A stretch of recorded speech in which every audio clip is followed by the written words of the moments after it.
Estaba en el 8º mes de embarazo cuando todo cambió. Mi vida en Valencia había sido tranquila hasta ese momento, aunque agotadora por el peso de mi vientre y los dolores de espalda que me acompañaban día y noche. Había comprado aquella casa en el barrio de Ruzafa 3 años antes de conocer a Miguel, mi esposo. Era una vivienda preciosa, valorada en casi 2 millones de euros, con techos altos y ventanales que daban a una pequeña plaza, donde los ancianos jugaban dominó por las tardes. Aquella tarde de octubre, el cielo amenazaba tormenta. Los dolores en la espalda baja me habían obligado a cancelar mi cita en el hospital y descansar en el sofá del salón. Estaba hojeando una revista de maternidad cuando escuché el timbre. Era doña Carmen, mi suegra, con su habitual abrigo de lana gris y ese bolso de cuero que siempre llevaba apretado contra el pecho, como si contuviera los secretos del universo. «Pensé en venir a ver cómo estabas, Lucía», dijo al entrar, aunque su tono carecía de la calidez que sus palabras intentaban transmitir. Noté algo extraño en su mirada mientras recorría el salón con ojos críticos, como evaluando cada rincón de la casa que yo había decorado con tanto esmero. Le ofrecí un té, pero lo rechazó con un gesto seco. Se sentó frente a mí, con la espalda recta y las manos cruzadas sobre el regazo. Miguel apareció desde el despacho, donde trabajaba desde casa aquellos días, para cuidarme, aunque rara vez lo hacía realmente. «Lucía», comenzó doña Carmen con voz firme, «hemos estado hablando Miguel y yo, y creemos que lo mejor sería que transfirieras la propiedad de esta casa a mi nombre». El silencio que siguió a sus palabras fue tan denso que podía cortarse. Pensé que había entendido mal, que el cansancio me estaba jugando una mala pasada. «¿Perdona?», pregunté, intentando incorporarme en el sofá, tarea nada fácil con mi enorme barriga. «Es por seguridad», intervino Miguel, sin mirarme directamente. «Mamá tiene experiencia en gestión de propiedades. Si algo sale mal con el negocio o con el bebé, la casa estaría protegida». Miré a mi marido incrédula. ¿De qué estaba hablando? ¿Qué podría salir mal con el bebé que justificara transferir mi casa, la que compré con el dinero de la herencia de mis padres, a nombre de mi suegra? No entiendo qué tiene que ver una cosa con la otra, respondí, sintiendo cómo mi corazón comenzaba a acelerarse. Esta casa la compré yo antes de conocerte, Miguel. Es mi única seguridad. Doña Carmen apretó los labios hasta convertirlos en una fina línea y se inclinó hacia adelante. Eres parte de esta familia ahora, Lucía, y en esta familia nos protegemos unos a otros.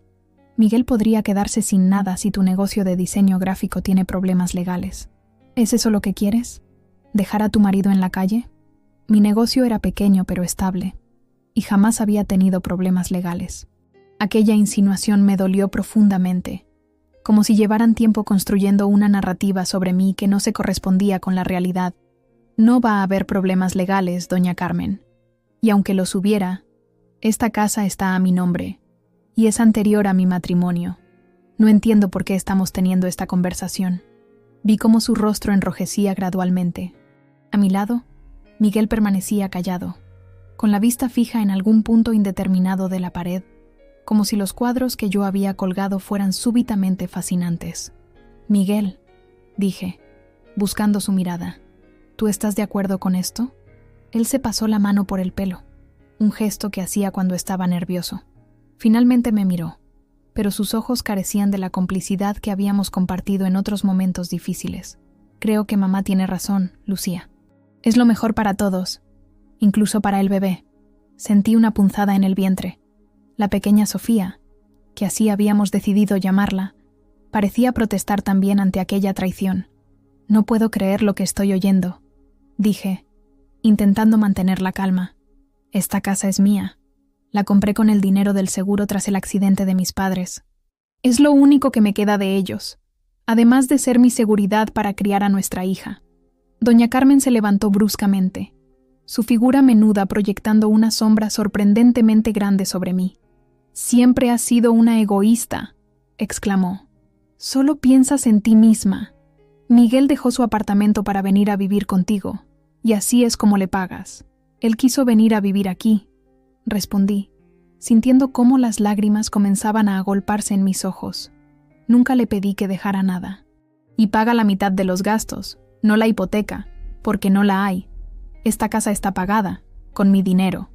La expresión de doña Carmen se transformó en algo que nunca había visto antes. Un desprecio tan puro que me heló la sangre. Si no vas a ser razonable, tal vez deberías prepararte para un divorcio, dijo con una calma aterradora. ¿Verdad, Miguel? Miré a mi marido, esperando, rogando con la mirada que me defendiera, que dijera algo, lo que fuera, para detener aquella locura. Quizás sea lo mejor, murmuró él, y sentí como algo se rompía dentro de mí. No era solo mi corazón, era la confianza, la seguridad, los planes, los sueños. Todo lo que habíamos construido juntos durante 3 años de matrimonio se desmoronaba en aquella sala de estar que yo había decorado con tanto amor. ¿Lo mejor?, susurré. ¿Amenazarme con un divorcio mientras llevo a tu hija en mi vientre es lo mejor? Doña Carmen dio un paso hacia mí, su dedo índice apuntándome como una daga. «Esta casa debería ser para mi hijo», gritó. «Tú apareciste con tu dinero y tu independencia, haciéndote la moderna, pero una buena esposa pone todo a nombre de su marido.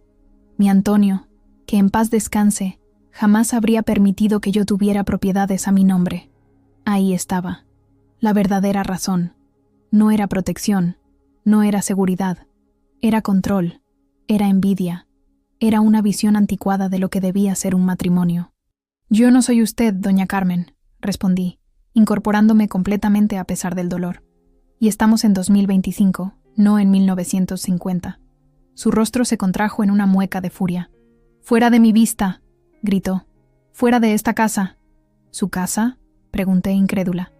«Esta es mi casa, Miguel», ordenó ella, ignorándome por completo.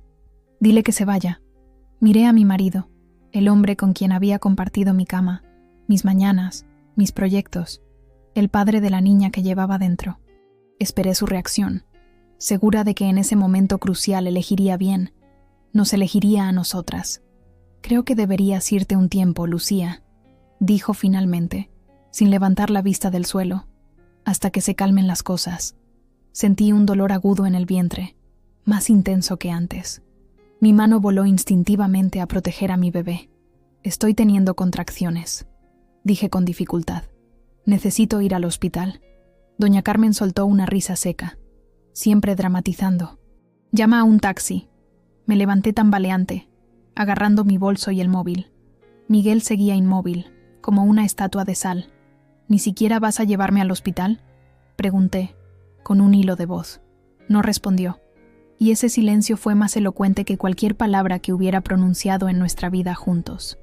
Salí de la casa con pasos inseguros, mientras el cielo de Valencia finalmente descargaba la tormenta que había estado amenazando toda la tarde. Las primeras gotas se mezclaron con mis lágrimas, mientras llamaba a un Uber con manos temblorosas.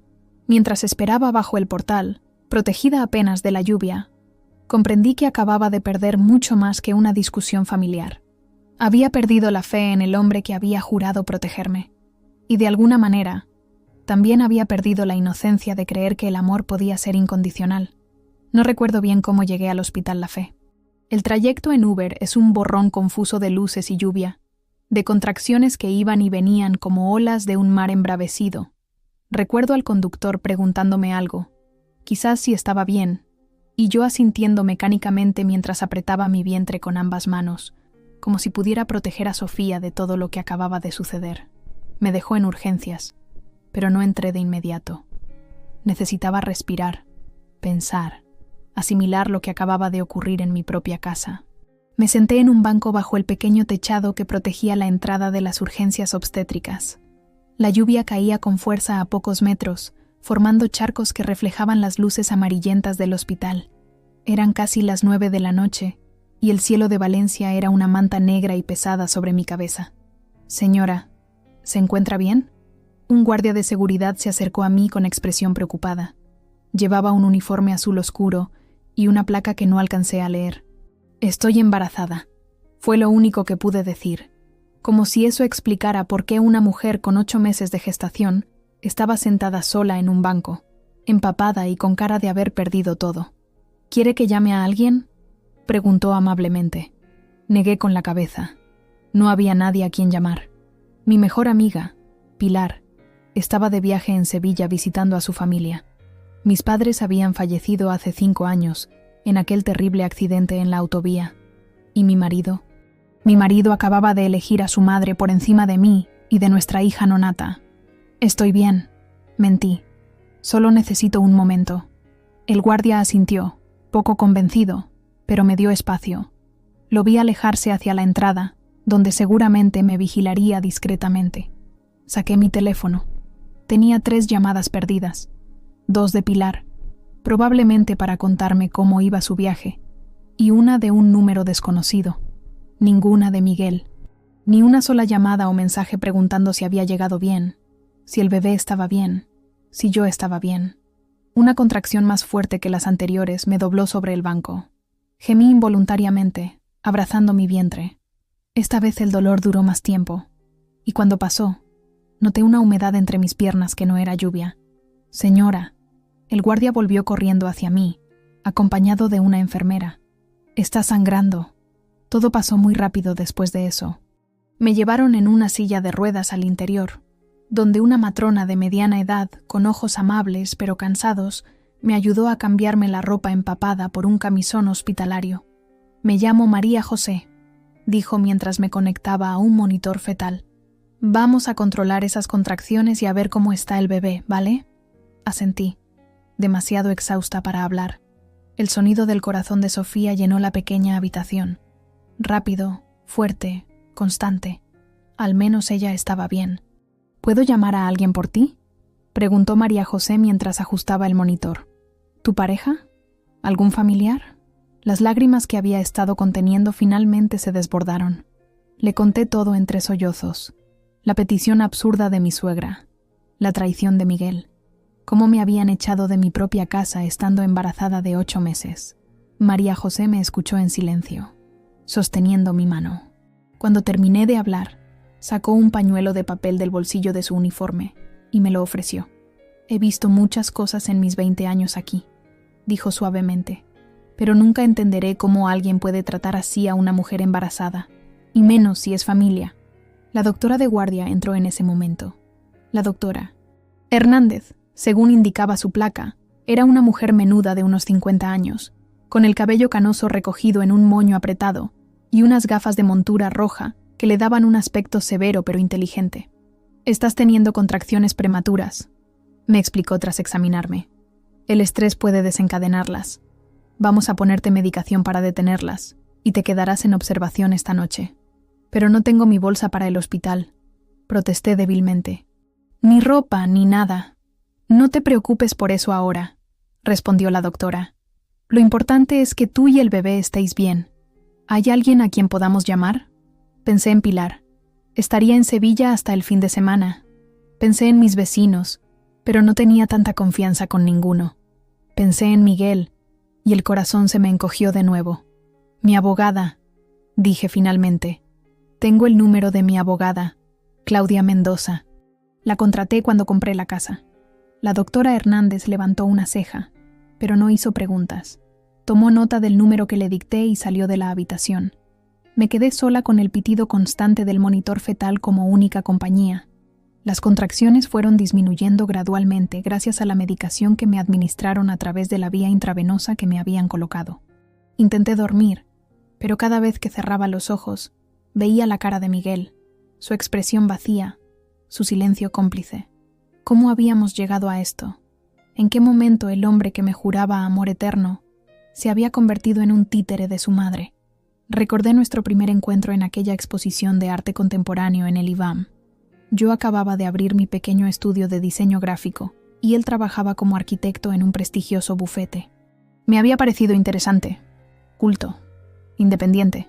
Nos casamos tras un año de noviazgo, quizás demasiado rápido, pero yo estaba enamorada y creía que él también. El embarazo había sido planeado y deseado por ambos, o eso pensaba yo. Ahora, tendida en aquella cama de hospital, me preguntaba si todo había sido una estrategia para acceder a mi casa, a mi dinero, a mi estabilidad. ¿Lucía Martínez? Una voz me sacó de mis oscuros pensamientos. Una mujer alta y delgada, con un impecable traje pantalón negro a pesar de ser casi medianoche, estaba de pie en la puerta de mi habitación. Su cabello oscuro estaba recogido en una coleta severa y llevaba un maletín en la mano. «Soy Claudia Mendoza», se presentó acercándose. «Me llamaron diciendo que estabas aquí y que necesitabas hablar conmigo urgentemente». Me incorporé como pude en la cama. «Gracias por venir», dije con la voz quebrada. No sabía a quién más llamar. Claudia dejó su maletín en el suelo y acercó una silla a mi cama. Se sentó con la espalda recta, evaluando mi estado con ojos profesionales pero amables. «¿Qué ha pasado, Lucía?» Le conté todo, desde el principio. La visita de doña Carmen, la petición absurda, la traición de Miguel, cómo me habían echado de mi propia casa. «¿Me estás diciendo que te echaron de la casa que compraste con tu dinero, estando embarazada de 8 meses, y tu marido no hizo nada para impedirlo?», resumió Claudia cuando terminé mi relato, con una indignación apenas contenida en su voz. Asentí, secándome las lágrimas con el dorso de la mano.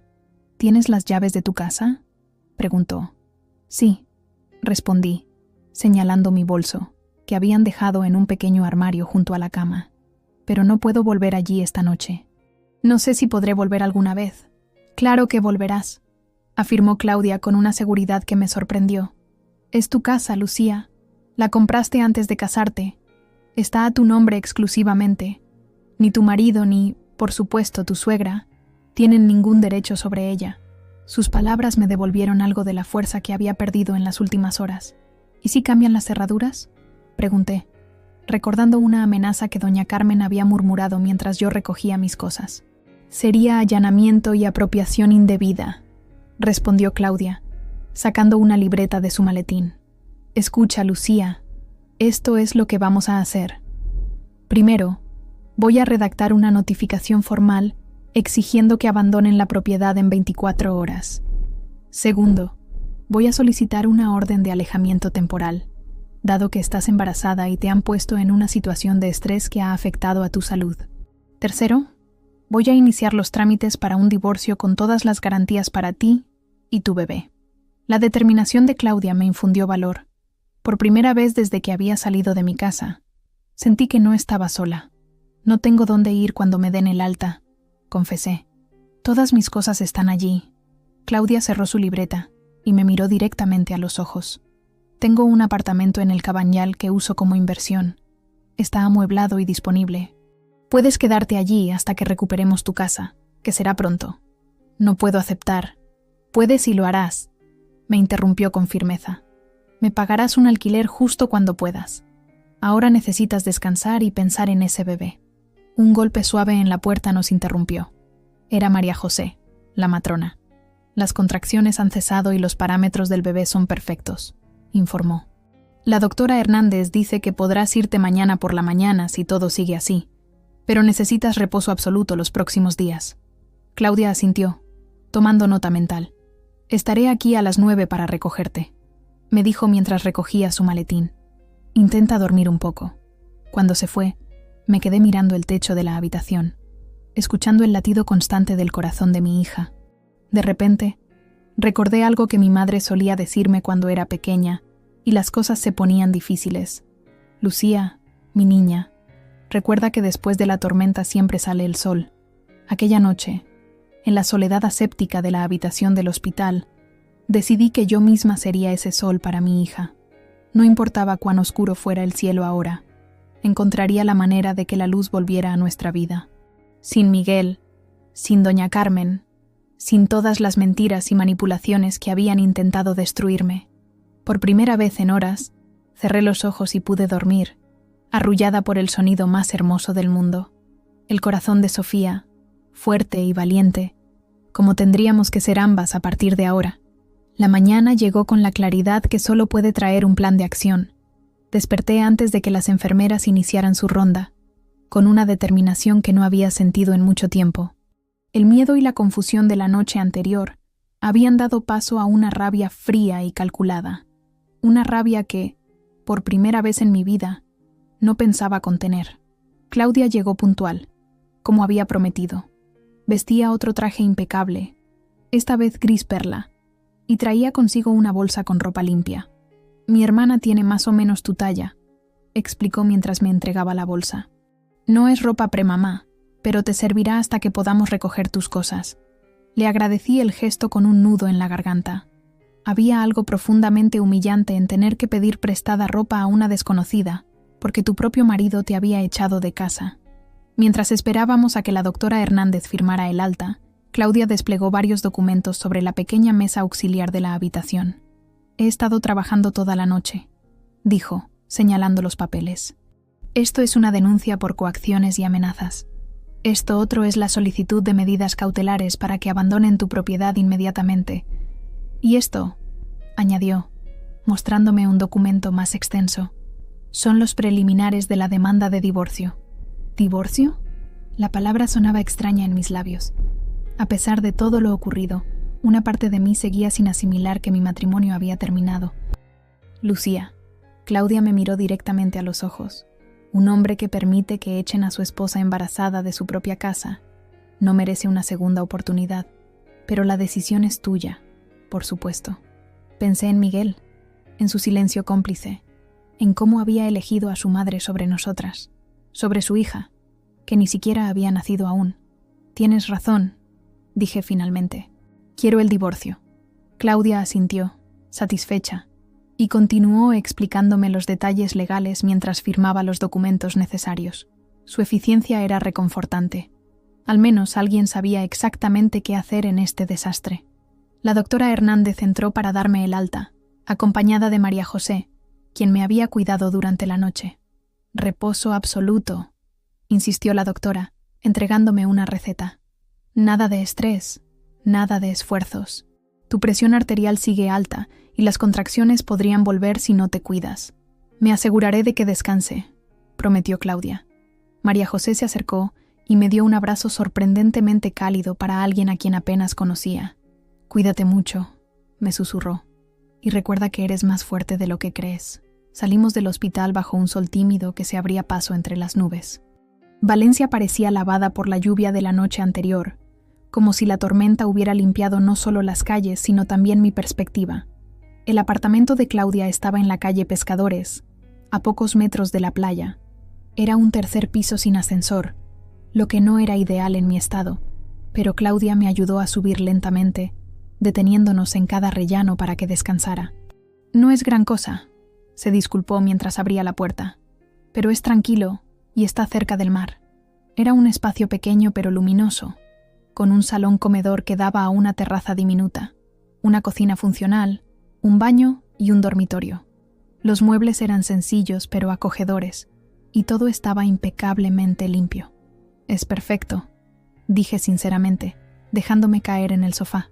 «No sé cómo agradecerte todo esto». «Agradécemelo ganando este caso», respondió Claudia con una sonrisa feroz. «Ahora, necesito que me des algunos datos más para completar la documentación». Durante la siguiente hora, respondí a sus preguntas sobre mi matrimonio, mi situación financiera y los detalles de la compra de la casa. Le mostré en mi teléfono las copias digitales de la escritura, los recibos de las transferencias que había hecho para la compra, incluso algunos mensajes de Miguel reconociendo que la casa era mía. «Esto es oro puro», comentó Claudia mientras tomaba notas. «Tenemos un caso sólido».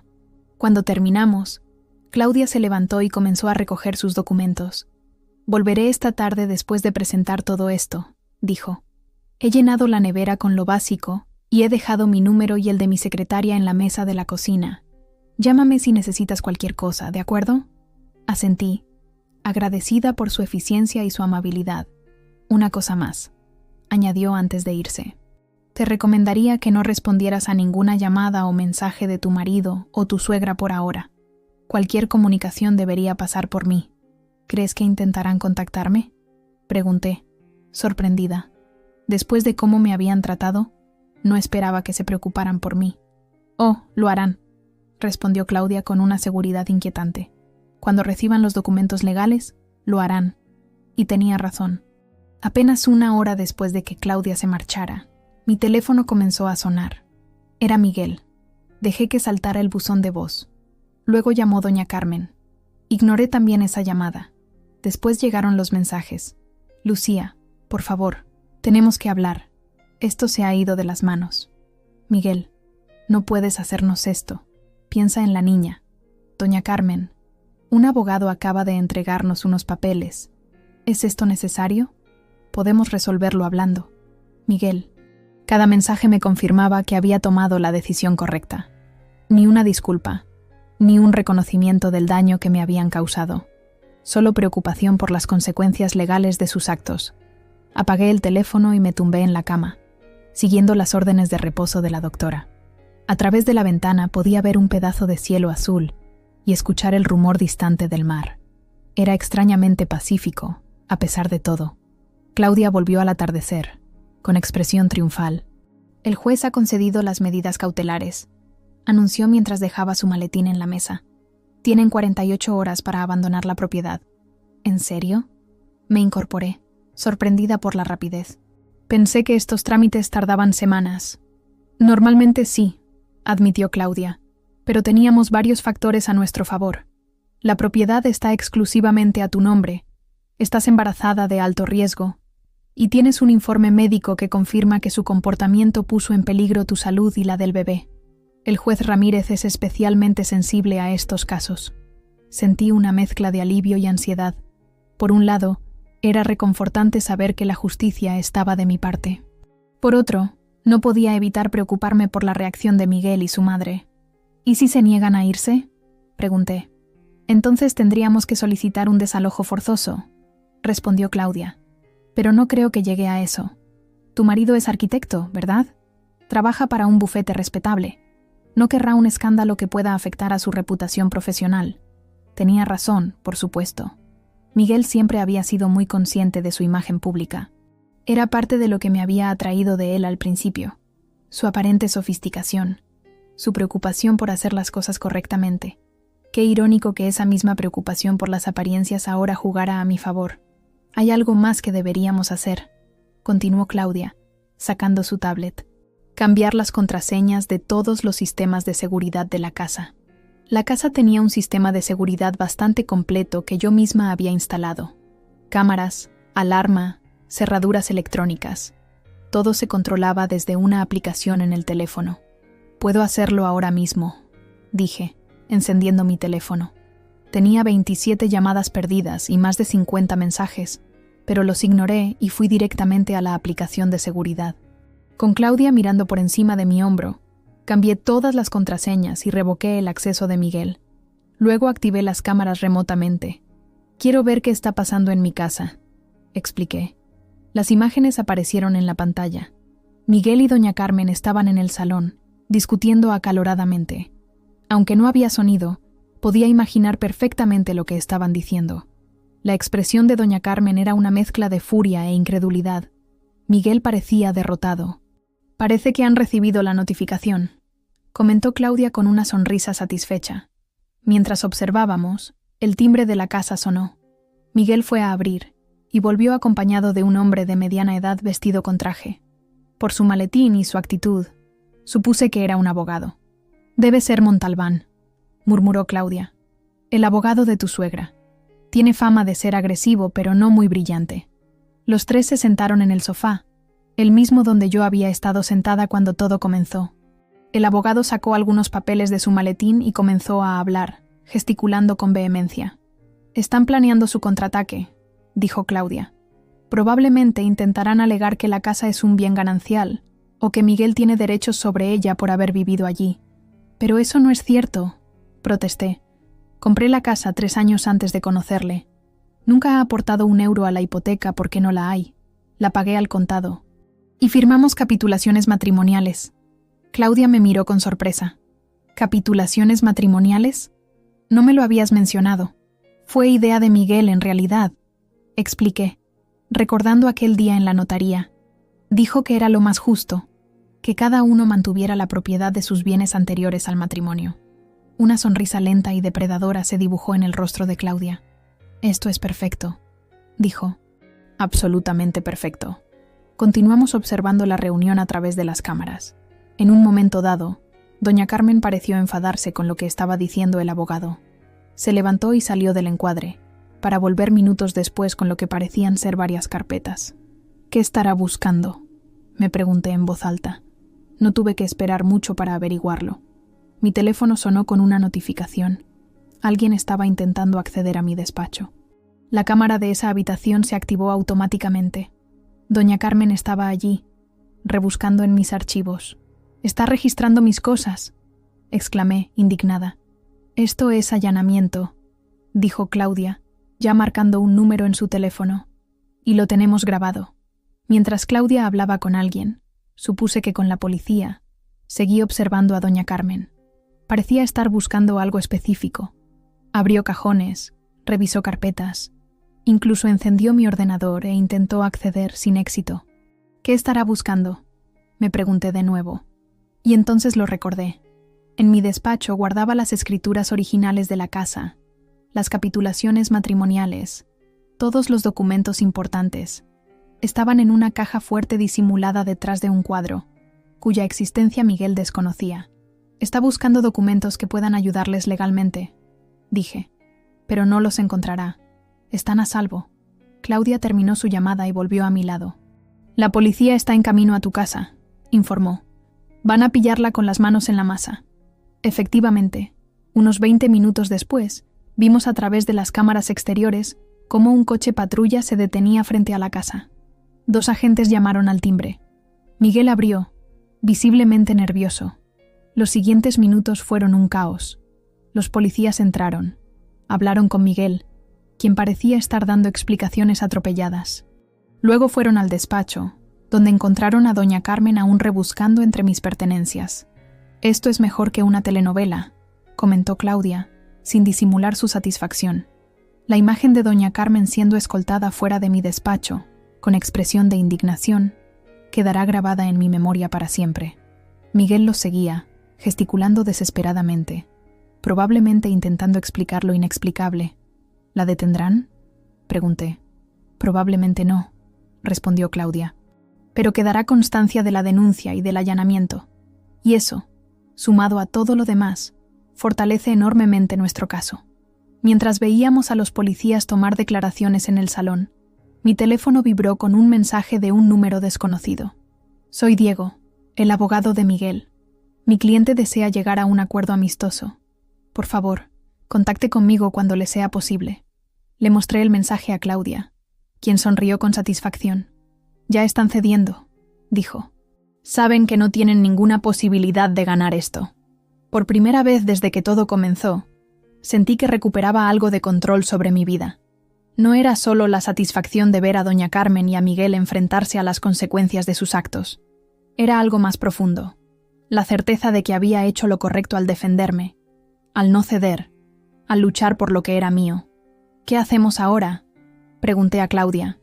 «Ahora», respondió ella con una sonrisa, «esperamos a que abandonen tu casa. Y mientras tanto, preparamos todo para que puedas volver a ella con total seguridad. Y por supuesto, aseguramos que ni tu marido ni tu suegra puedan volver a acercarse a ti sin tu consentimiento». Apagué el teléfono y lo dejé sobre la mesa. Me sentía agotada, pero extrañamente en paz. Acaricié mi vientre, sintiendo los movimientos de Sofía. Ella también parecía más tranquila. «Vamos a estar bien, pequeña», le susurré. «Mamá se está encargando de todo». Esa noche dormí profundamente por primera vez en mucho tiempo.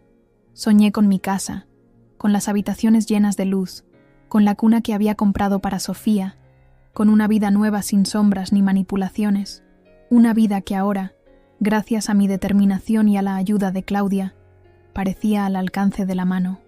El terremoto legal que habíamos provocado estaba sacudiendo los cimientos del mundo que Miguel y doña Carmen habían intentado construir a mi costa, y cuando el polvo se asentara, sería yo quien quedara en pie, más fuerte que nunca, lista para recibir a mi hija en un hogar lleno de paz y dignidad. 2 días después de que me echaran de mi propia casa, desperté temprano en el apartamento de Claudia. El amanecer apenas comenzaba a filtrarse por las cortinas, tiñendo la habitación de un suave tono anaranjado. Había dormido sorprendentemente bien, quizás por el agotamiento acumulado, o tal vez porque, por primera vez en mucho tiempo, me sentía protegida. Me incorporé lentamente, apoyando una mano en mi abultado vientre. Sofía se movía con energía, como si también ella hubiera descansado y recuperado fuerzas. «Buenos días, pequeña», susurré, acariciando el contorno de lo que parecía ser un pie diminuto presionando contra mi piel. Hoy es un día importante. Y vaya si lo era. Según la orden judicial, Miguel y doña Carmen debían abandonar mi casa antes del mediodía. Claudia había organizado todo meticulosamente. Un cerrajero llegaría para cambiar todas las cerraduras físicas, un técnico revisaría el sistema de seguridad y el administrador de la finca estaría presente como testigo imparcial. Me duché y vestí con la ropa que Pilar me había traído el día anterior. Mi amiga había vuelto precipitadamente de Sevilla al enterarse de todo lo ocurrido, y su indignación solo había sido superada por su deseo de ayudarme. «Te juro que si veo a Miguel, le arranco los ojos», había dicho mientras me abrazaba. Sonreí al recordarlo mientras me ponía un vestido premamá de color azul marino que ella misma me había regalado meses atrás. El timbre sonó justo cuando estaba terminando de trenzarme el pelo. Era Claudia, puntual como siempre, con su impecable traje y una expresión de determinación. «¿Lista?», preguntó, evaluándome con la mirada. Asentí, sintiendo un nudo en el estómago. Era extraño tener que recuperar algo que nunca había dejado de ser mío. «Pilar nos espera abajo», informó Claudia mientras me ayudaba con el pequeño bolso donde llevaba mis documentos. «Ha insistido en acompañarnos. ¿Crees que estarán allí?», pregunté mientras bajábamos las escaleras lentamente. «Lo dudo», respondió Claudia. «Recibieron la notificación legal y saben que no tienen opción. Además, después del incidente con la policía, no creo que tu suegra quiera más problemas». Pilar nos esperaba en su pequeño Seat Ibiza rojo. Me abrazó con fuerza antes de ayudarme a subir al asiento del copiloto. «Menuda película, Lucía», comentó mientras arrancaba el coche. «Si me lo cuentan, no me lo creo». El trayecto hasta Ruzafa fue silencioso. Me sorprendí a mí misma memorizando cada calle, cada esquina, como si fuera la primera vez que las veía, o quizás como si fuera la última. Aunque estaba recuperando mi casa, algo me decía que nada volvería a ser igual. Cuando doblamos la esquina de mi calle, vi varios vehículos aparcados frente a mi casa. Una furgoneta de cerrajería, el coche del administrador y otro vehículo que no reconocí. «Es el técnico de seguridad», explicó Claudia siguiendo mi mirada. «Y aquella mujer es Marta Santos, la notaria. Le pedí que viniera para levantar acta de todo el proceso». Pilar aparcó a unos metros de distancia. Antes de bajar del coche, respiré hondo, preparándome mentalmente para lo que pudiera encontrar. «Tranquila», dijo Pilar, apretando mi mano. «Estamos contigo». Al acercarnos a la casa, el administrador, un hombre mayor llamado don Javier, vino a nuestro encuentro. Nos conocíamos desde que compré la propiedad y siempre había sido amable conmigo. «Señora Lucía», me saludó con evidente preocupación. «¿Cómo se encuentra?» «Mejor ahora», respondí con una sonrisa tensa. «Han abandonado la propiedad esta mañana temprano», informó. «Los vi salir con varias maletas alrededor de las 7. Sentí una mezcla de alivio y tristeza. A pesar de todo, una parte de mí había esperado que Miguel intentara hablar conmigo, explicarse, mostrar algún tipo de arrepentimiento. «¿Han dejado todo en orden?», preguntó Claudia, siempre práctica. Don Javier intercambió una mirada incómoda con el cerrajero, que esperaba junto a la puerta principal. «Debería verlo usted misma, señora», respondió finalmente. Un mal presentimiento me invadió mientras avanzábamos hacia la entrada. El cerrajero ya había comenzado a cambiar la cerradura principal, y sus herramientas esparcidas por el suelo fueron el primer indicio de que mi vida estaba siendo literalmente desmontada y reconstruida. Cuando finalmente abrimos la puerta, me quedé paralizada en el umbral. El salón, mi precioso salón con sus sofás de terciopelo azul y sus lámparas art déco, estaba irreconocible. Los cojines habían sido rasgados, las cortinas arrancadas, y varios marcos de fotos yacían rotos en el suelo.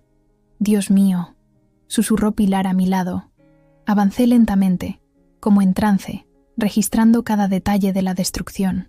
No era un caos aleatorio, producto de la prisa o la rabia descontrolada. Era deliberado, metódico. Habían destrozado selectivamente todo lo que yo más valoraba. El jarrón que me regaló mi abuela, la colección de cerámica valenciana que había ido reuniendo durante años, incluso las fotografías de mis padres.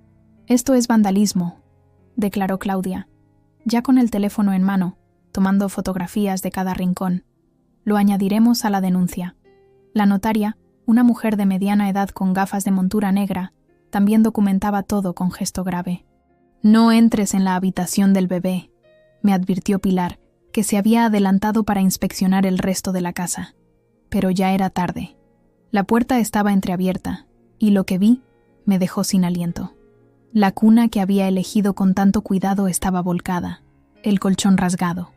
Las pequeñas prendas que había ido comprando para Sofía estaban esparcidas por el suelo, algunas manchadas con lo que parecía ser vino tinto. En la pared, escrito con lo que esperaba fuera pintura roja, una sola palabra: zorra. Un dolor agudo me atravesó el vientre y tuve que apoyarme en el marco de la puerta.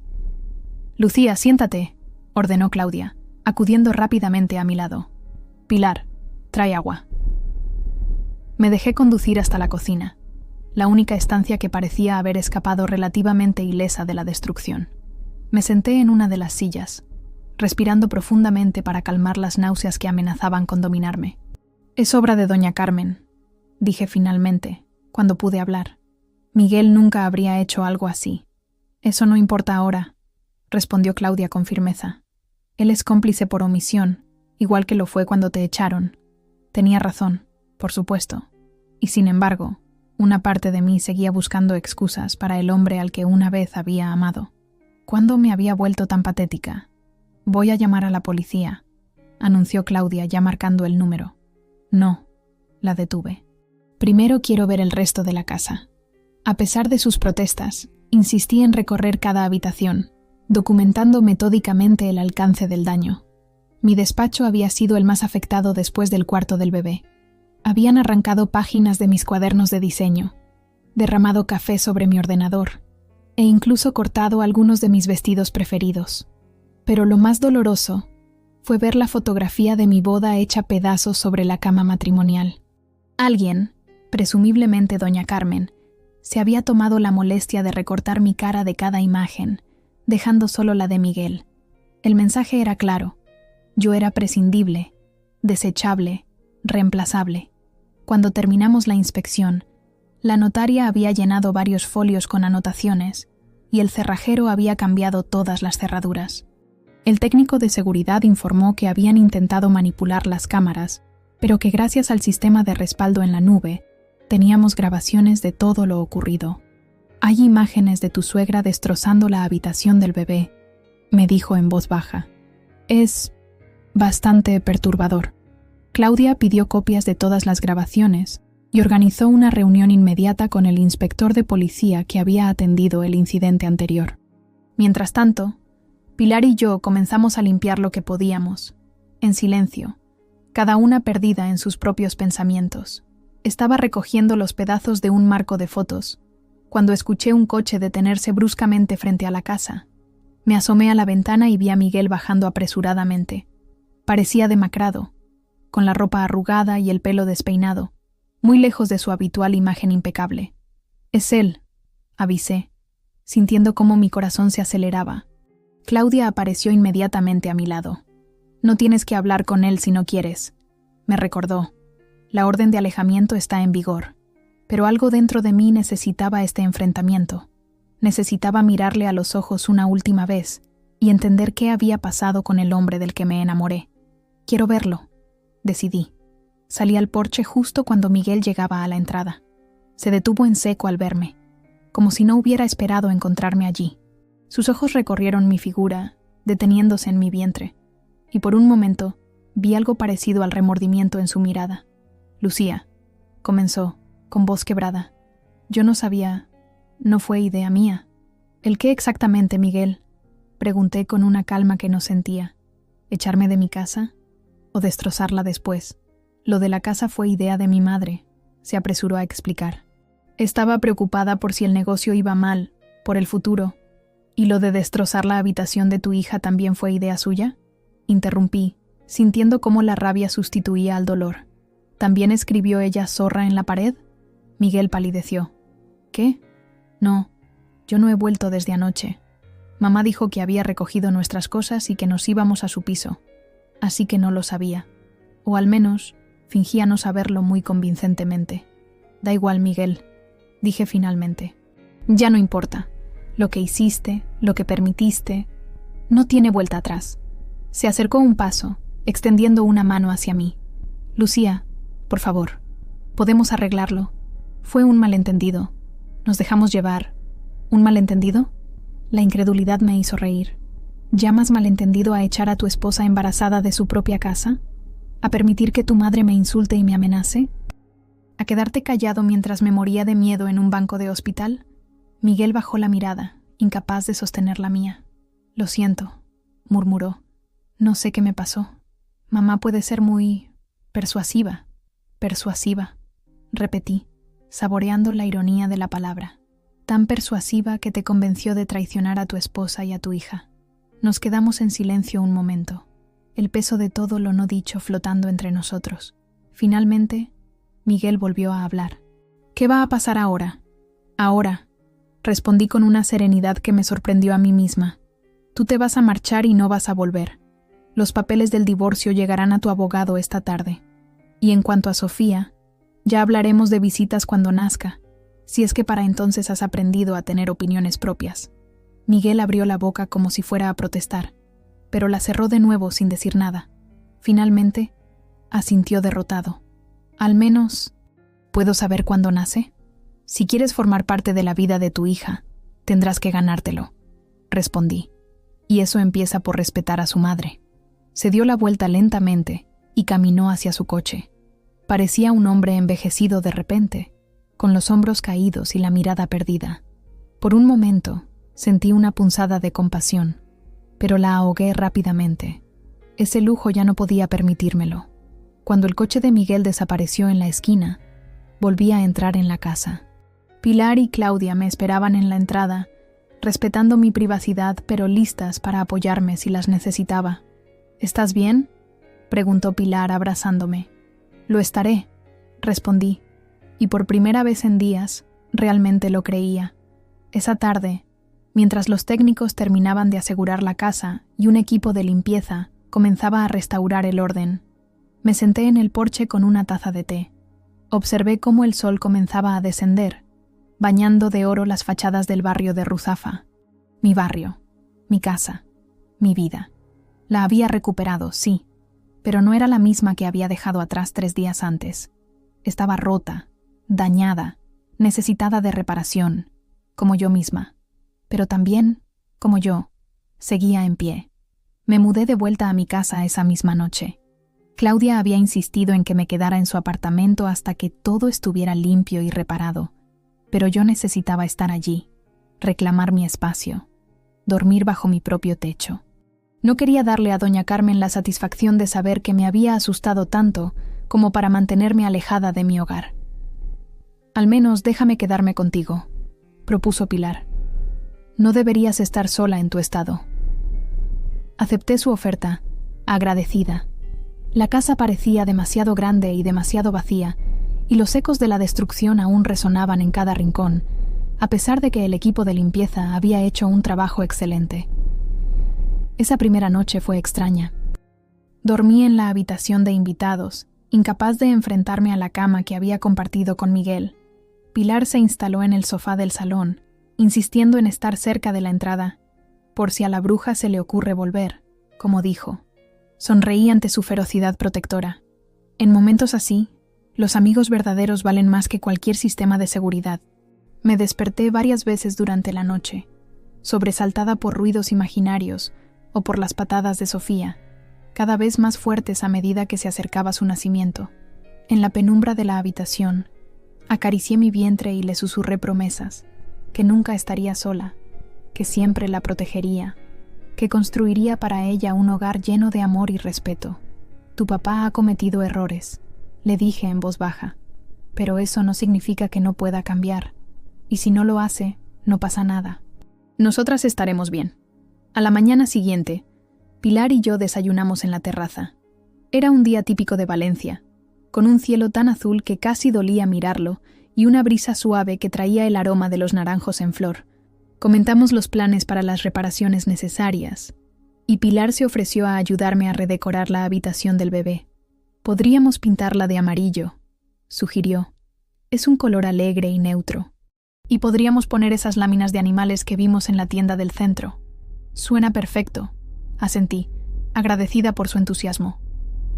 El timbre sonó justo cuando estábamos recogiendo los platos. Me tensé instintivamente, pero Pilar me tranquilizó. «Debe ser el equipo de pintores», dijo. Claudia mencionó que vendrían esta mañana. Efectivamente, eran los pintores contratados para restaurar las paredes dañadas, especialmente la de la habitación del bebé. Les mostré lo que necesitaba hacer, y me sorprendió lo eficientes que fueron. En cuestión de horas, la horrible palabra que doña Carmen había escrito desapareció bajo capas de pintura fresca. Mientras los trabajadores hacían su labor, me senté en mi despacho a revisar el desastre. Mi ordenador estaba irrecuperable, pero afortunadamente todas mis creaciones y diseños estaban respaldados en la nube. Los bocetos físicos, sin embargo, estaban destrozados. Años de trabajo, de inspiración, reducidos a jirones de papel. Sorprendentemente, no sentí la angustia que esperaba. En lugar de eso, experimenté una extraña sensación de liberación. Quizás era hora de empezar de nuevo, de explorar nuevas direcciones creativas. Mi vida personal estaba cambiando radicalmente. ¿Por qué no mi vida profesional también? Abrí mi tablet y creé una nueva carpeta. Renacimiento. Allí comencé a bocetar ideas para una colección de diseños inspirados en la maternidad, en la transformación, en la capacidad de recuperación del espíritu humano. Las imágenes fluían de mis dedos con una facilidad que no había experimentado en mucho tiempo. Estaba tan absorta en mi trabajo que apenas noté el paso de las horas. Pilar tuvo que llamarme varias veces para que saliera a almorzar. «Pareces diferente», comentó mientras compartíamos una ensalada. «Más, no sé, ¿centrada?», reflexioné sobre sus palabras. Sí, me sentía diferente. La traición de Miguel y su madre había sido devastadora, pero también reveladora. Me había mostrado una verdad que quizás llevaba tiempo ignorando, que la seguridad no viene de tener a alguien a tu lado, sino de saber que puedes sostenerte cuando ese alguien te falla. Creo que por fin he entendido que estoy mejor sola que mal acompañada, respondí finalmente. Amén a eso, brindó Pilar, levantando su vaso de zumo. Los días siguientes establecimos una rutina. Pilar se quedaba conmigo por las noches y volvía a su casa durante el día para atender su trabajo como profesora de primaria. Yo alternaba entre supervisar las reparaciones de la casa y trabajar en mis nuevos diseños, que estaban tomando forma de manera prometedora. Claudia pasaba cada tarde para informarme sobre los avances legales. El divorcio estaba en marcha, y gracias a las capitulaciones matrimoniales y a las pruebas de la conducta de Miguel, todo indicaba que sería relativamente rápido y favorable para mí. También estamos avanzando con la denuncia por daños, me explicó una tarde, mientras revisábamos documentos en el salón recién restaurado. Las grabaciones de seguridad son pruebas irrefutables. Tu suegra podría enfrentarse a cargos criminales. No quiero que vaya a la cárcel, dije, sorprendiéndome a mí misma. Solo quiero que nos deje en paz a Sofía y a mí. Claudia me miró con curiosidad. ¿Estás segura? Después de todo lo que te ha hecho... Asentí, pensativa. La venganza consume demasiada energía, expliqué, y voy a necesitar toda mi energía para criar a mi hija y reconstruir mi vida. Una semana después de la mañana del ajuste de cuentas, como Pilar había bautizado al día en que recuperé mi casa, recibí una carta. No tenía remitente, pero reconocí la letra de Miguel en el sobre. Mi primer impulso fue romperla sin leerla, pero algo me detuvo. La abrí con manos temblorosas y leí su contenido. Lucía, no espero que me perdones. Lo que hice, o más bien, lo que no hice cuando debía haberlo hecho, es imperdonable. He sido un cobarde y un mal marido. Y ahora, también seré un padre ausente, al menos al principio. He aceptado un trabajo en Bilbao. Creo que la distancia es lo mejor para todos en este momento. Mi madre se quedará en Valencia, pero le he dejado claro que debe mantenerse alejada de ti y de la niña. No sé si me escuchará, pero quiero que sepas que ya no estoy bajo su influencia. Demasiado tarde. Lo sé. Te dejo el número de mi nuevo móvil. Si necesitas algo, lo que sea, para ti o para la bebé, por favor, llámame. Respetaré tu espacio y tus decisiones, pero quiero que sepas que estoy aquí.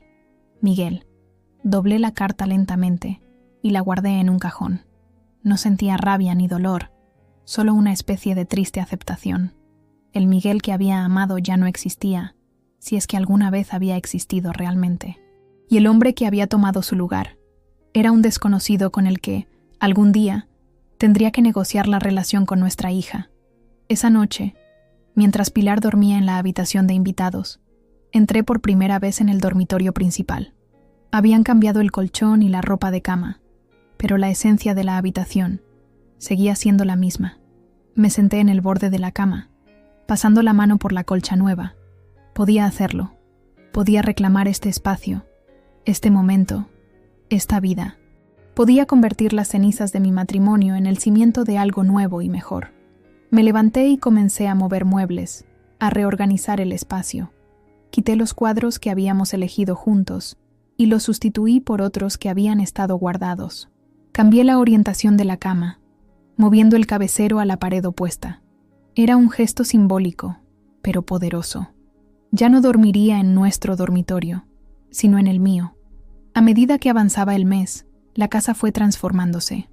La habitación del bebé, ahora pintada de un suave amarillo limón, estaba casi lista. Pilar y yo habíamos pasado horas montando la nueva cuna, riendo cuando las instrucciones resultaron ser un jeroglífico imposible, celebrando cuando finalmente conseguimos que todas las piezas encajaran. También mi estudio comenzó a tomar forma. Compré un ordenador nuevo y organicé mi espacio de trabajo de manera más eficiente. Mis nuevos diseños estaban recibiendo buenas críticas de mis clientes habituales, y una importante revista de moda se había interesado en mi colección Renacimiento para un artículo sobre diseñadores emergentes. «Deberías iniciar un blog», sugirió Pilar una tarde mientras clasificábamos la ropita del bebé. «Contar tu experiencia. Seguro que ayudaría a otras mujeres en situaciones similares». La idea me pareció interesante. Siempre había usado el diseño como mi forma de expresión, pero quizás las palabras también podían ser una herramienta poderosa. Esa misma noche, después de que Pilar se marchara, ahora que la casa estaba completamente restaurada y asegurada, habíamos acordado que ya no era necesario que se quedara todas las noches. Abrí mi ordenador y comencé a escribir.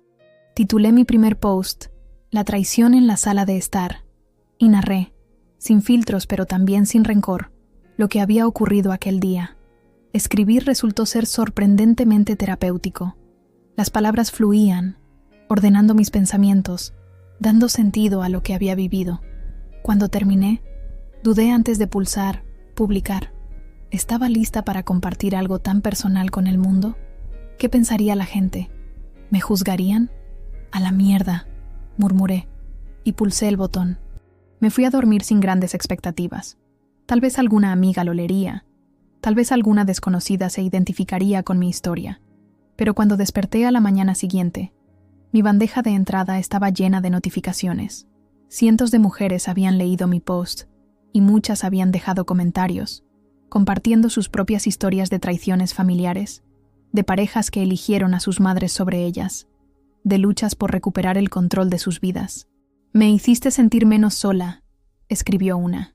«Tu fuerza me inspiró a dejar a mi marido manipulador», confesó otra. «Estoy embarazada y mi suegra también está intentando controlar todo. Gracias por mostrarme que puedo defenderme», comentó una tercera. Me quedé asombrada ante la respuesta. No me había dado cuenta de lo común que era mi situación, de cuántas mujeres luchaban en silencio contra dinámicas familiares tóxicas, contra parejas débiles, contra la pérdida de autonomía. Escribí un segundo post, y luego un tercero. Compartí detalles sobre el proceso legal, sobre cómo había recuperado mi casa, sobre las pequeñas victorias diarias en mi camino hacia la independencia emocional.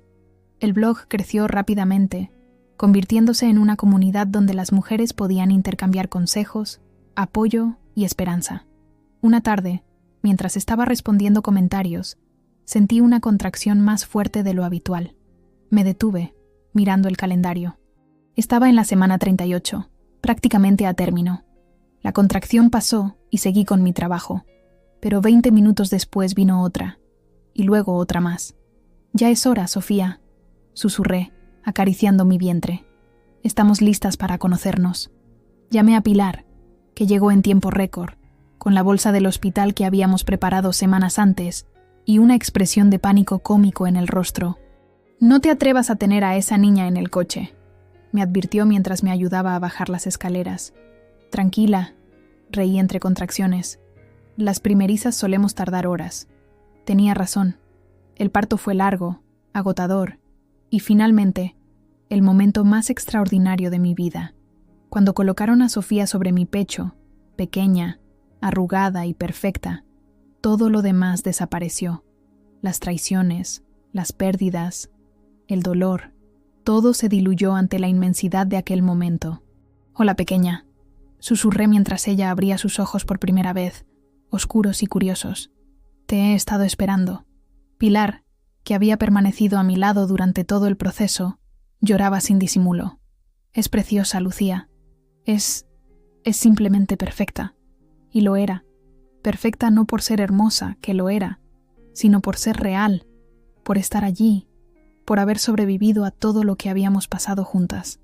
Mientras la matrona se llevaba a Sofía para pesarla y medirla, saqué mi teléfono y escribí un mensaje. Fue breve y directo. Sofía Martínez ha nacido hoy a las 3:27 de la madrugada, 3,2 kilos.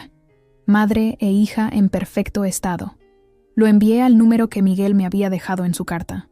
No sabía si respondería, ni siquiera si seguía usando ese número. Y, sinceramente, en ese momento no me importaba. Había cumplido con lo que consideraba mi obligación moral, pero mi atención estaba completamente centrada en el pequeño milagro que acababa de entrar en mi vida. Cuando nos instalamos en la habitación, con Sofía dormida plácidamente en su cunita hospitalaria, encendí mi tablet y escribí el título de mi próximo post: Reconstruyendo bajo mis términos, el nacimiento de una nueva vida, porque eso era exactamente lo que estábamos haciendo, Sofía y yo. Construyendo algo nuevo, algo nuestro, algo que nadie podría arrebatarnos jamás. El día que Sofía cumplió un mes, desperté antes del amanecer con su suave llanto a través del monitor. Me levanté automáticamente, con esa extraña mezcla de agotamiento y alerta que solo las madres recientes conocen. Mi cuerpo funcionaba por puro instinto, guiado por las necesidades de aquel pequeño ser que había reconfigurado completamente mi existencia. La encontré en su cuna, con los puñitos cerrados y la carita enrojecida por el esfuerzo de llorar. Al verme, sus ojos se fijaron en mí con ese reconocimiento primitivo y poderoso que siempre me emocionaba. «Ya estoy aquí, mi vida», susurré mientras la tomaba en brazos. Me senté en la mecedora junto a la ventana y la acomodé para amamantarla. Afuera, Valencia aún dormía. El cielo comenzaba a aclararse, tiñéndose de ese azul pálido que precede al amanecer. Contemplé a mi hija mientras ella se alimentaba, concentrada en esa tarea como si fuera la misión más importante del universo. Y lo era, para ambas. En ese momento de quietud, con Sofía en mis brazos y el mundo aún en silencio, me invadió una sensación de paz tan profunda que casi dolía. Había sido un mes intenso, lleno de desafíos y descubrimientos. Aprender a ser madre, a descifrar las necesidades de Sofía, a funcionar con pocas horas de sueño fragmentado. Pero también había sido un mes de alegría pura, de conexión, de asombro ante cada pequeño cambio en mi hija. «Feliz mesversario, pequeña», murmuré, acariciando su mejilla suave. Ella continuó mamando, ajena a la celebración, pero sus ojos, cada día más despiertos, no se apartaban de mi rostro. Cuando terminó de alimentarse, la coloqué sobre mi hombro para sacarle los gases, un ritual que ya dominaba con cierta maestría. Después, en lugar de volver a acostarla, decidí llevarla conmigo a la terraza. Quería que viera su primer amanecer, aunque probablemente fuera demasiado pequeña para apreciarlo. Nos sentamos en la tumbona que había colocado estratégicamente para estos momentos. Cubrí a Sofía con una mantita ligera y la acomodé sobre mi pecho, su cabecita bajo mi barbilla, su cuerpo diminuto encajando perfectamente contra el mío. Desde allí, teníamos una vista privilegiada del cielo, que comenzaba a teñirse de naranjas y rosas. «Mira, Sofía», susurré, «el mundo te está dando la bienvenida». Mientras observábamos el espectáculo del amanecer, mi mente divagó hacia los acontecimientos de los últimos meses: la traición de Miguel y doña Carmen, la noche en el hospital, la batalla legal, la recuperación de mi casa. Todo parecía tan lejano ahora, como si hubiera ocurrido en otra vida o a otra persona. El blog que había iniciado casi por casualidad se había convertido en un fenómeno inesperado. Miles de mujeres lo seguían ahora, compartiendo sus propias historias, buscando y ofreciendo consejo. Había creado, sin proponérmelo, una comunidad de apoyo para mujeres enfrentando situaciones similares a la mía. La semana anterior, una revista digital feminista me había contactado para una entrevista. «Tu historia está inspirando a muchas a tomar el control de sus vidas», me había dicho la periodista. «Eres un símbolo de resiliencia». La idea me resultaba extraña. Yo no me veía como un símbolo, ni como una inspiración. Solo había hecho lo necesario para sobrevivir, para proteger a mi hija, para mantener mi dignidad. Pero si mi experiencia podía ayudar a otras, estaba dispuesta a compartirla. Sofía se movió ligeramente contra mi pecho, trayéndome de vuelta al presente. Sus ojitos se habían abierto de nuevo y parecían observar con curiosidad el cielo que cambiaba sobre nosotras. «¿Te gusta?», le pregunté suavemente. «Es tuyo también. Todo ese cielo, todo ese mundo, y nadie podrá quitártelo jamás». El timbre sonó, sorprendiéndome. Era demasiado temprano para visitas. Me levanté con cuidado, sujetando firmemente a Sofía contra mí, y entré en la casa. A través de la cámara de seguridad vi a Miguel, de pie ante la puerta con aspecto nervioso. Llevaba un ramo de flores y un paquete bajo el brazo. Dudé un momento. Desde el nacimiento de Sofía, solo habíamos intercambiado un par de mensajes breves. Él había respondido a mi anuncio con un simple «Gracias por avisarme. Me alegro de que estéis bien. Cuando creas que es apropiado, me gustaría conocerla». Yo no había contestado. Necesitaba tiempo. Y ahora estaba aquí, sin avisar, a las 6 de la mañana de un sábado. Respiré hondo y abrí la puerta. «Lucía», dijo, con una voz que intentaba sonar firme pero temblaba ligeramente. Sé que debería haber llamado antes, pero... Su mirada se desvió hacia el bulto envuelto en mi pecho. «Es...» «Sí», respondí. «Es Sofía». Un silencio incómodo se instaló entre nosotros. Miguel parecía no saber qué hacer o decir. Finalmente, extendió el ramo de flores, lirios blancos, mis favoritos. Al menos eso lo recordaba. «Felicidades», murmuró, «por el mes de la niña. Y por todo lo demás». Lo miré fijamente, evaluándolo. Parecía diferente, más delgado, más envejecido, pero también más presente. Sus ojos no rehuían los míos como solían hacer cuando su madre estaba cerca. «¿Puedo pasar?», preguntó finalmente. «Solo unos minutos, para conocerla». Consideré mis opciones. Podía negarme, por supuesto. Tenía todo el derecho después de lo que había pasado. Pero algo en su expresión, una vulnerabilidad que nunca había visto antes, me hizo asentir y apartarme para dejarlo entrar. «Está dormida», advertí mientras lo conducía al salón. «Y acaba de comer, así que no la muevas demasiado». Miguel asintió, siguiéndome con una mezcla de ansiedad y reverencia. Me senté en el sofá y con infinito cuidado aparté la mantita para revelar el rostro de Sofía. «Dios mío», susurró Miguel, sentándose junto a nosotras. «Es preciosa». Y entonces ocurrió algo inesperado. Sofía abrió los ojos, esos ojos oscuros y curiosos que ya me tenían completamente enamorada, y miró directamente a su padre. Fue un momento extraño, como si de alguna manera ella supiera quién era él, como si lo reconociera a un nivel que iba más allá de la comprensión. «Hola, Sofía», dijo Miguel, con voz quebrada. Soy tu papá». Extendió una mano temblorosa hacia ella, deteniéndose a mitad de camino, como si temiera tocarla. Miró a Lucía, pidiendo permiso silenciosamente. Asentí, y él posó suavemente un dedo sobre la manita de Sofía. Ella reaccionó instintivamente, cerrando sus diminutos dedos alrededor del suyo. «Tiene fuerza», comentó, con una mezcla de orgullo y asombro. «Como su madre», respondí, sin poder evitar un toque de dureza. Miguel asintió, aceptando la indirecta sin protestar. «Lucía», comenzó, sin apartar la mirada de su hija, «sé que no merezco nada de ti. Ni tu perdón, ni tu confianza, ni siquiera estos minutos que me estás regalando con Sofía». Hizo una pausa, como si estuviera buscando las palabras adecuadas. «No he venido a pedirte que volvamos», continuó. «Sé que eso es imposible. He venido a decirte que estoy en terapia. que estoy trabajando en mis problemas, en mi dependencia de mi madre. Esto me sorprendió. Miguel siempre había negado que tuviera una relación problemática con doña Carmen. Siempre había justificado su comportamiento, atribuyéndolo al amor maternal o a la preocupación. ¿Qué te hizo cambiar?, pregunté, genuinamente curiosa. Tú, respondió simplemente. O más bien perderte. Verte reconstruir tu vida sin mí. Verte ser más fuerte de lo que yo nunca fui. Y luego, cuando nació Sofía, hizo una pausa, tragando saliva. Me di cuenta de que si no cambiaba, perdería la oportunidad de ser parte de su vida. Y no quiero eso. No quiero ser el padre ausente que solo aparece en cumpleaños y navidades. Sus palabras parecían sinceras, pero había aprendido por las malas a no confiar ciegamente, especialmente en las promesas de cambio. ¿Y tu madre?, pregunté. ¿Sabe que estás aquí? Una expresión de determinación cruzó su rostro.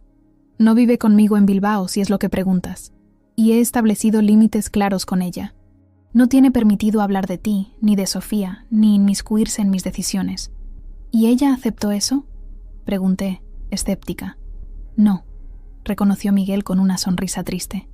De hecho, no nos hablamos desde hace 3 semanas, pero es un precio que estoy dispuesto a pagar. Sofía comenzó a agitarse, quizás sintiendo la tensión en el ambiente. La mecí suavemente, tarareando una nana que había improvisado en nuestras largas noches juntas. Funcionó, como siempre. Sus párpados empezaron a cerrarse de nuevo. «Eres una madre increíble», murmuró Miguel, observándonos. «Lo soy», coincidí, sin falsa modestia.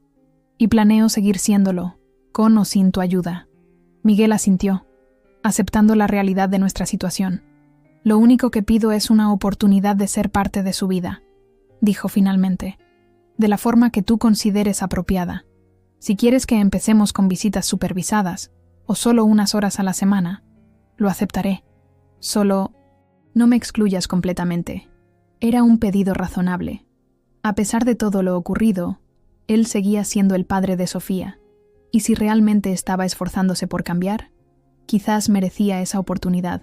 «Podemos empezar con visitas aquí, en mi casa», decidí. «Una vez por semana, por unas horas. Veremos cómo va». El alivio en su rostro fue evidente. Asintió varias veces, como si no confiara en su voz para responder. «Gracias», dijo finalmente. Se levantó, entendiendo que la visita había terminado.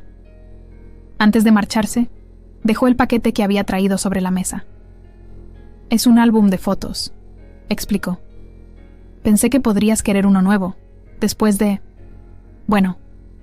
todo». El gesto me conmovió más de lo que esperaba. Era pequeño pero significativo, un reconocimiento del daño causado y un intento de repararlo de alguna manera. «Gracias», dije, y por primera vez desde que todo ocurrió, le ofrecí una sonrisa genuina, aunque pequeña. Cuando se marchó, volví a la terraza con Sofía. El sol ya había salido completamente, bañando la ciudad con su luz dorada. Nos quedamos allí un rato más, disfrutando de la mañana, de la paz, de la sensación de estar exactamente donde debíamos estar. Más tarde, mientras Sofía dormía en su cuna, abrí mi ordenador para escribir el post semanal en mi blog. Había estado posponiendo este tema en particular, insegura de cómo abordarlo, pero después de la visita de Miguel, sentía que había llegado el momento. Titulé el post «El perdón como forma de poder» y comencé a escribir. Muchas me habéis preguntado si he perdonado a mi ex marido y a mi ex suegra por lo que me hicieron. La verdad es complicada. No creo que el perdón sea algo que se pueda dar o negar como un objeto. Creo que es un proceso, un camino que recorremos a nuestro propio ritmo. No estoy lista para perdonar completamente, y no sé si algún día lo estaré, pero estoy lista para dejar ir el rencor, la rabia, el deseo de venganza, no por ellos, sino por mí, por mi hija, porque esas emociones son pesos que no quiero cargar mientras construyo nuestra nueva vida. Hoy, mi exmarido ha conocido a nuestra hija.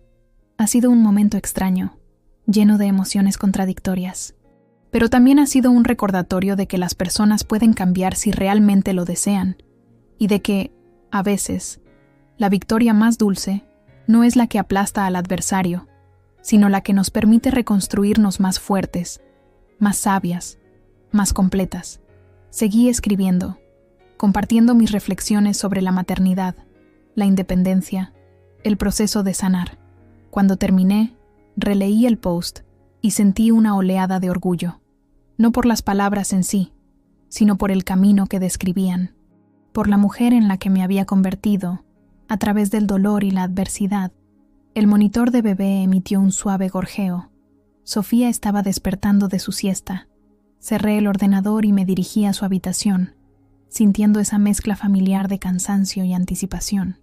Cada despertar de mi hija era una nueva oportunidad, un nuevo comienzo, un nuevo capítulo en nuestra historia. La encontré despierta pero tranquila, explorando el mundo con sus ojos curiosos. La tomé en brazos y sentí ese amor abrumador que siempre me sorprendía por su intensidad. ¿Sabes una cosa, Sofía?, le dije mientras la cambiaba. A veces las peores tormentas traen los arcoíris más hermosos. Ella me miró como si entendiera perfectamente lo que quería decir. Y quizás así era. Quizás, a su manera, ella también había sentido la tormenta, el miedo, la incertidumbre. Y ahora, también ella estaba descubriendo un mundo nuevo, lleno de posibilidades. Pasamos el resto del día juntas, en nuestra burbuja de amor y descubrimiento. Pilar vino a visitarnos por la tarde, trayendo un pequeño pastel para celebrar el primer mes de Sofía. A esto le llamo yo una victoria, comentó mientras observaba a Sofía dormitar en mis brazos, después de una toma especialmente satisfactoria. Mírate, Lucía, eres más fuerte, más feliz, más tú misma que nunca. Tenía razón. A pesar de todo lo ocurrido, o quizás debido a ello, me sentía más auténtica, más conectada con mi verdadero ser de lo que jamás había estado. Había descubierto una fortaleza que no sabía que poseía, una capacidad de resiliencia que me asombraba cada día. ¿Sabes qué es lo más extraño?, respondí. Que si pudiera volver atrás, no cambiaría nada, ni siquiera los momentos más dolorosos, porque todo eso me trajo aquí, a este momento, a esta versión de mí misma. Y estoy en paz con eso. Pilar sonrió, entendiendo perfectamente lo que quería decir. Había estado a mi lado durante todo el proceso. Había visto mi descenso al infierno y mi lento pero constante ascenso de vuelta a la luz. Eso, amiga mía, dijo, levantando su taza de té en un brindis simbólico, es el tipo de victoria que nadie puede arrebatarte jamás. Esa noche, mientras acostaba a Sofía en su cuna después de la última toma, me quedé un rato observándola dormir. Su respiración suave y regular, sus manitas ocasionalmente agitándose en algún sueño desconocido, la perfección absoluta de su ser. Te prometo algo, mi niña, susurré. Nunca olvidaré las lecciones que aprendí por ti. Nunca permitiré que nadie disminuya mi valor o el tuyo. Y siempre, siempre, lucharé por darte el tipo de vida que mereces, llena de amor, de respeto, de dignidad. Sofía continuó durmiendo, ajena a mis promesas, pero sentí que de alguna manera me había escuchado, que nuestro vínculo iba más allá de las palabras, más allá incluso de la comprensión consciente. Salí silenciosamente de la habitación y me dirigí a mi dormitorio. A través de la ventana podía ver un fragmento de cielo estrellado, la misma luna que había contemplado aquella noche en el banco del hospital, sola y asustada. Ahora brillaba sobre un hogar reconstruido, sobre una vida renacida. Y en ese momento, con una claridad que me llenó de paz, entendí la verdadera naturaleza de la victoria. No era venganza, ni justicia, ni siquiera reivindicación. Era esto, la capacidad de reconstruir, de renacer, de transformar el dolor en fortaleza y el miedo en determinación. Me acosté, sabiendo que en unas horas Sofía me despertaría para su toma nocturna, pero por primera vez no sentí ansiedad ante la perspectiva de un sueño interrumpido. En su lugar, sentí gratitud por cada momento, por cada desafío, por cada lágrima y cada sonrisa que me habían traído hasta aquí, a este lugar donde, finalmente, podía respirar en paz, donde, por fin, era completamente libre.